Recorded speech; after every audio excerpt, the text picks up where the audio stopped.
Hello student, आज हम इस वीडियो में कक्षा 9 के विद्यार्थियों को फिजिक्स में टॉपिक त्वरण के बारे में बताएंगे। इसके पिछले वीडियो में हमने आपको चाल, वेग इसके बारे में हमने बताया था, इसका अंतर हमने बताया था, गतियाँ भी हमने आपको पढ़ाई थी कि समान गति और असमान गति क्या है। आज हम त्वरण के बारे में बताएंगे कि त्वरण की डिफिनेशन क्या है, ये कैसी राशि है, इसका क्या फार्मूला है और इसका मात्रक क्या है। तो देखिएगा, त्वरण किसी गतिशील वस्तु के वेग परिवर्तन की दर को वस्तु का त्वरण कहते हैं। केवल आपको इतना याद रखना, वस्तु कैसी होनी चाहिए, गतिशील हो और क्या हो रहा हो, वेग परिवर्तन की दर, यानी वेग में परिवर्तन हो रहा, इसी को हम क्या बोलते हैं, त्वरण। तो परिभाषा हो जाएगी, किसी गतिशील वस्तु के वेग परिवर्तन की दर को वस्तु का त्वरण कहते हैं। और ये त्वरण कैसी राशि है, त्वरण एक सदिश राशि है। कैसी राशि है, सदिश राशि है और इसे वेक्टर ए से प्रदर्शित करते हैं। जो आपका ए बना करके ऊपर तीर वाला निशान देख रहे हो, इसको हम वेक्टर ए पढ़ते हैं, समझ गए। तो इसको हम किससे प्रदर्शित करते हैं, वेक्टर ए से। तो डिफिनेशन भी आपको मालूम होना चाहिए, ये किस प्रकार की राशि है और इसे किससे हम प्रदर्शित करते हैं, ये भी आपको पता होना चाहिए। तो देखिए, त्वरण जो आपका है वो किसके बराबर है, वेग परिवर्तन बटे समयांतराल, यानी vector A is equal to delta V upon delta T. ये इसका सूत्र है त्वरण ज्ञात करने के लिए।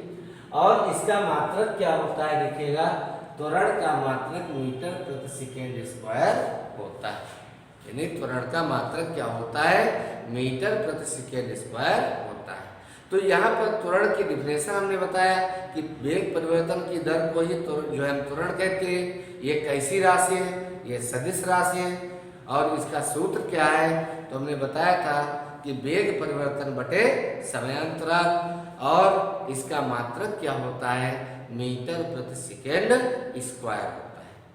तो यह त्वरण से संबंधित आपकी डिफिनेशन आती है, या त्वरण का मात्रक पूछा जाता है, या इसका सूत्र पूछा जाता है, या ये पूछा जाता है किस प्रकार की राशि है, तो आप इसको लिख सकते हैं। और हमने पहले ही वीडियो में बता चुके हैं आपको, जितने भी वीडियो बनाते हैं सब में हमने आपको अवगत कराया है कि इनके नोट्स आप अपनी कॉपी पर बनाते रहिएगा और इनको याद भी करते रहिएगा।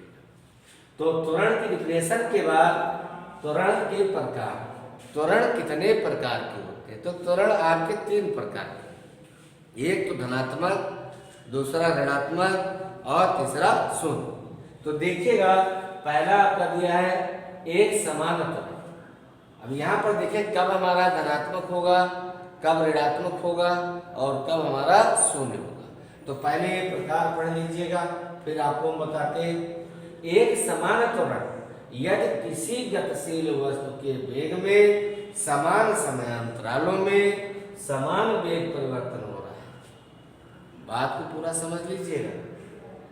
यदि किसी गतिशील वस्तु के वेग में समान समयांतरालों में समान वेग परिवर्तन हो रहा, वस्तु कैसी हो, गतिशील हो और समान समयांतराल हो और समान ही वेग परिवर्तन हो रहा, तो वस्तु के त्वरण को एक समान त्वरण कहते हैं।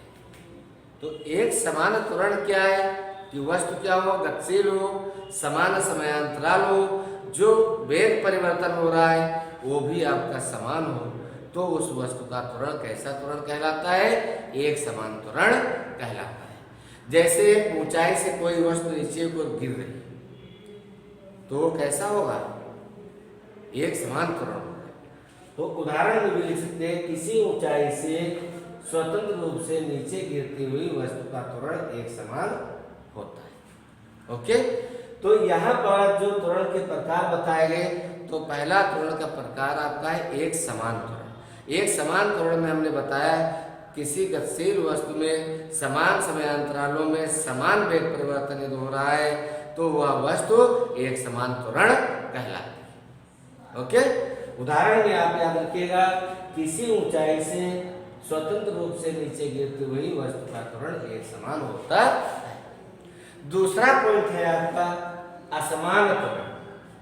तो इसमें भी देखिएगा, वस्तु तो गतिशील ही होगी यदि किसी गतिशील वस्तु के वेग में परिवर्तन समान समयांतरालों के लिए भिन्न भिन्न हो। समान समयांतरालों में वेग परिवर्तन क्या हो, भिन्न भिन्न हो, तो वस्तु का त्वरण असमान त्वरण होता या असमान त्वरण कहते हैं। वही डिफिनेशन याद रखिए जो यहाँ पर हमने समान समयांतरालों में समान वेग परिवर्तन बताया था, वहां थोड़ा सा डिफरेंस कर लो।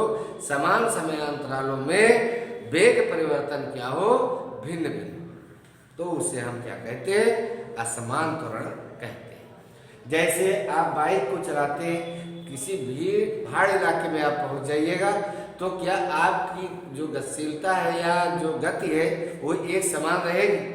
नहीं रहेगी, कहीं बढ़ेगी कहीं घटेगी, चूंकि आप ब्रेक लगाएंगे।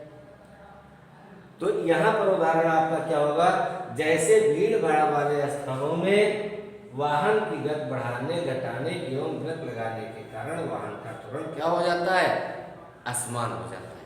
कहीं पर बढ़ता है तो कहीं पर घटता है। समझ गए?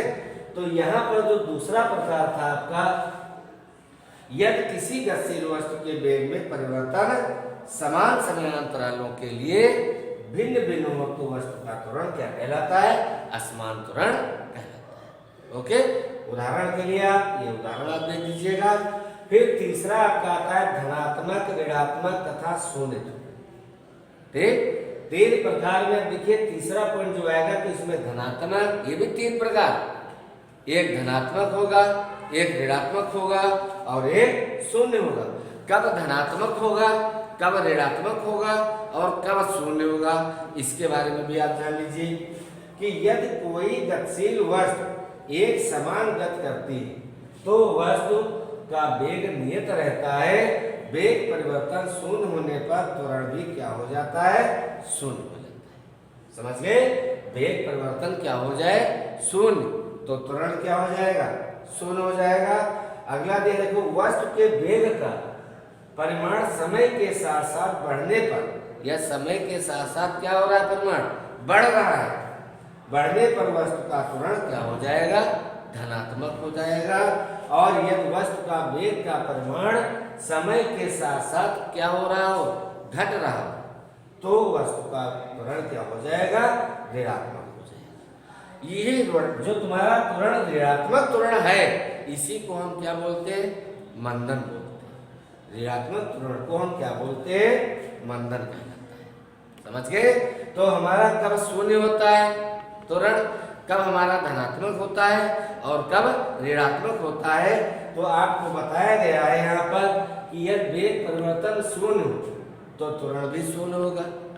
वेग परिवर्तन बढ़ रहा है तो त्वरण धनात्मक होगा, और यदि घट रहा है तो क्या होगा, ऋणात्मक होगा। जैसे यदि v बड़ा है u से तो त्वरण क्या होगा, धनात्मक, क्योंकि ये प्रारंभिक वेग है और ये क्या है, v आपका अंतिम वेग। यदि v छोटा है u से तो त्वरण आपका क्या होगा, ऋणात्मक होगा।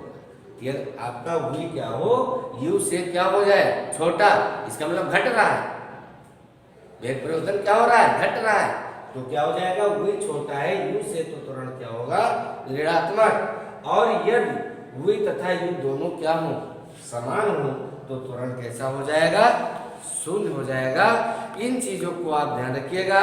यदि v का मान u से अधिक है तो धनात्मक त्वरण होगा, यदि v का मान u से कम है तो आपका त्वरण ऋणात्मक होगा, और यदि v और u दोनों समान हो जाए तो आपका त्वरण क्या हो जाएगा, शून्य हो जाएगा।